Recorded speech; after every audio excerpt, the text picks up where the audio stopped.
Oke, halo semuanya, selamat malam. Oke, saya akan menjawab. Perkenalkan, ya, nama saya Alfian Fauzi. Saya akan menjawab forum.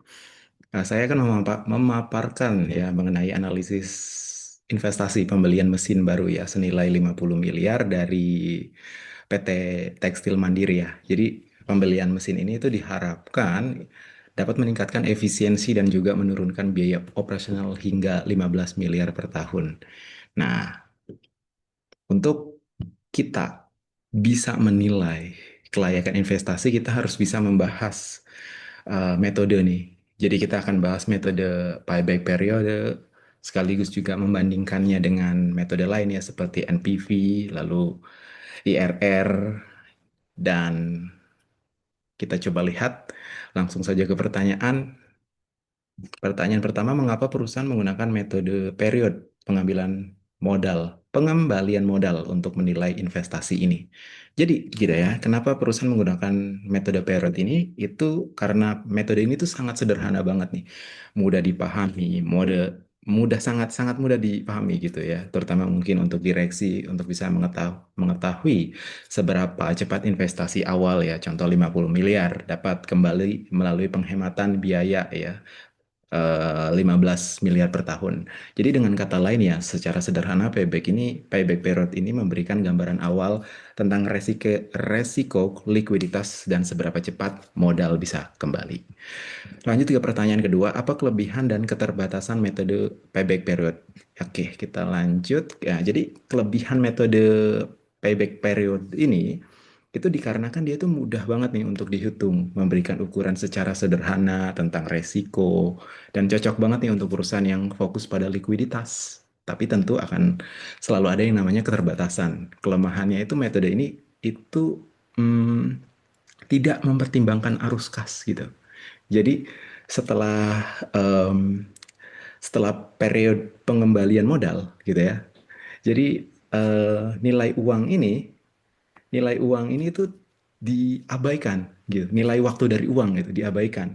Jadi meskipun investasinya itu cepat kembali, bukan berarti paling menguntungkan dalam jangka panjang.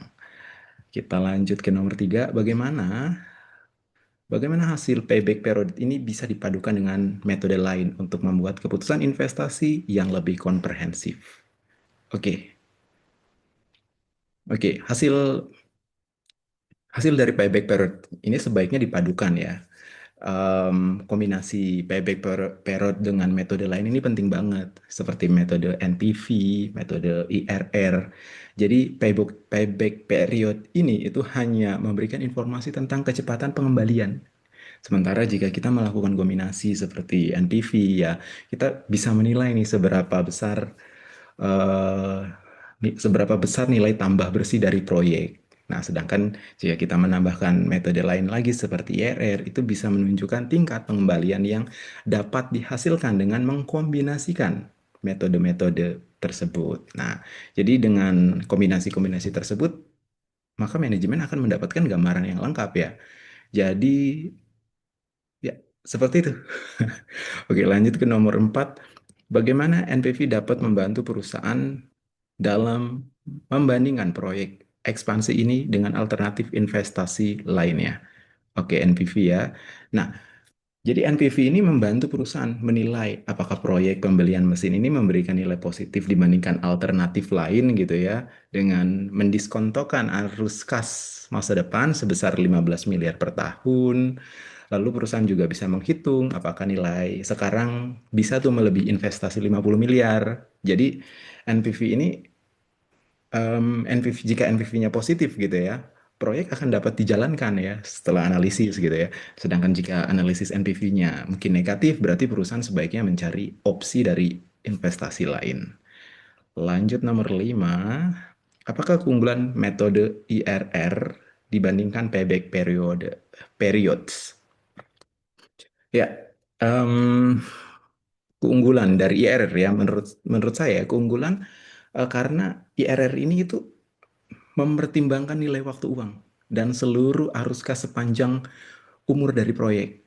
Jadi IRR ini menunjukkan tingkat pengembalian aktual dari investasi secara menyeluruh.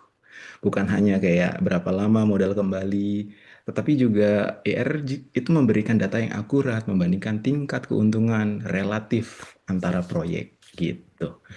Lanjut ke soal nomor 6, mengapa hasil NPV dan IRR bisa memberikan sinyal berbeda?